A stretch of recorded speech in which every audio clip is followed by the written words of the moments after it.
बांग्लादेश में शेख हसीना के पद और देश छोड़ने के बाद भी कुछ नहीं बदला। हिंसा अब भी जारी है। बड़ा खतरा बांग्लादेश के हिंदुओं पर मंडरा रहा है। बांग्लादेश के 39 जिलों में हिंदुओं के खिलाफ हिंसा हुई है और कई जगहों पर मंदिर पर हमले हुए हैं। देखिए रिपोर्ट।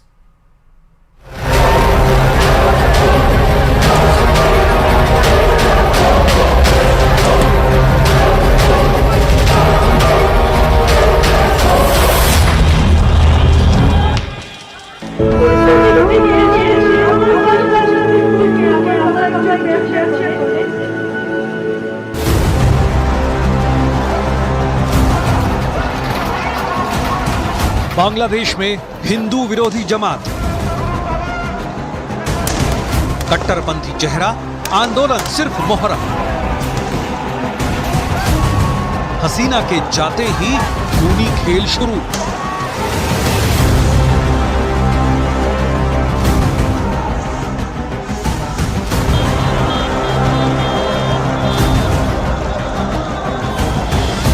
बांग्लादेश में शेख हसीना के इस्तीफे के बाद भी माहौल ठंडा नहीं हो रहा है। हर तरफ आगजनी, हमले, लूटपाट और हत्याओं का दौर चल रहा है। जिसे जो जहां मिल रहा है उसे ही लूट कर भाग रहा है। कानून व्यवस्था धराशायी है। लेकिन जो सबसे डरावनी कहानी है वो ये कि अल्पसंख्यकों को टारगेट करके निशाना बनाया जा रहा है। शेख हसीना के तख्ता पलट के बाद जिसका डर था, बीते 24 घंटे में वही हो रहा है। हम लोगों का घर कारोबार सब आग से जला दिया गया है। बहुत प्रॉब्लम है। भाई है, हिंदू भाई, बुद्ध भाई जो हैं, उन लोग के घर में जाके, मंदिर में जाके आग लगा रहे हैं। और ये हम नहीं कह रहे, बांग्लादेश के अखबार चीख चीख कर कह रहे हैं। बांग्लादेश के सबसे बड़े अखबारों में से एक द डेली स्टार ने हिंदुओं के हालात का जिक्र करते हुए अपने अखबार में लिखा है, हिंदुओं के घर और दुकानों पर 27 जिलों में हमला हुआ। वहीं न्यू एज के मुताबिक हिंदुओं के घर, व्यापारिक संस्थान और मंदिरों पर ताबड़तोड़ हमले हो रहे हैं। ये सुर्खियां बांग्लादेश के अखबारों की हैं, लेकिन जो तस्वीरें बांग्लादेश से सामने आ रही हैं वो इन सुर्खियों की तामील करती हैं। रोती हुई इस मासूम के घर पर कट्टरपंथियों ने हमला कर दिया। इन्हें ये भी नहीं मालूम कि इनकी खता क्या है।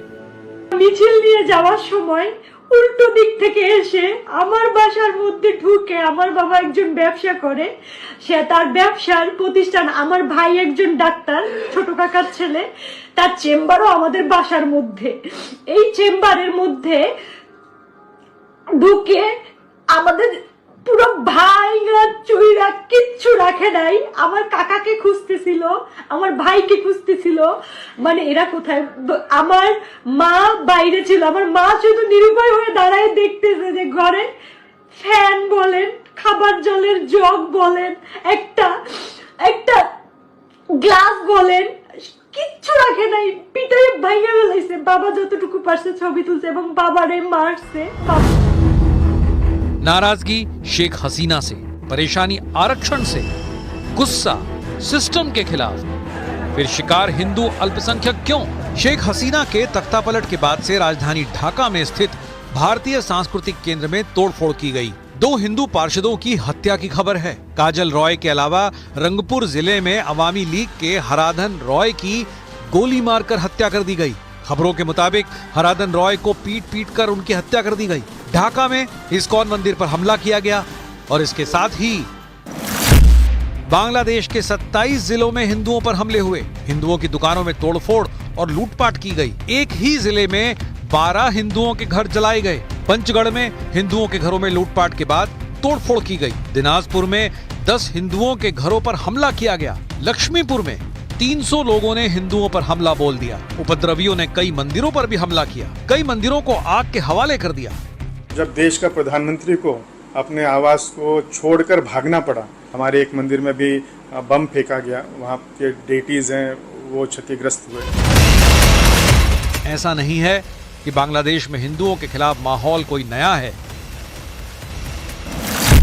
जिस बांग्लादेश में जो 1947 में पूर्वी पाकिस्तान कहलाता था, हिंदुओं की आबादी 22% थी, वो साल दर साल घटते हुए 2022 में महज 7.9% रह गई। ये आंकड़े कहते हैं कि बांग्लादेश में भी हिंदुओं के लिए सब कुछ अच्छा नहीं था। लेकिन शेख हसीना की सरकार में सरकारी स्तर पर हिंदुओं को थोड़ी बहुत राहत मिलती रही, पर अब बांग्लादेश में भी हिंदुओं के हालात पाकिस्तान जैसे होने का डर सता रहा है। और चलिए रुक करते हैं अगली खबर की ओर। बांग्लादेश के राजनीतिक और सामाजिक हलचल का असर अब काशी हिंदू विश्वविद्यालय में पढ़ाई कर रहे बांग्लादेशी छात्रों पर भी पड़ रहा है। बीएचयू के अंतर्राष्ट्रीय छात्रावास में रह रहे करीब 200 छात्र अपने देश की स्थिति को देख करके चिंतित हैं।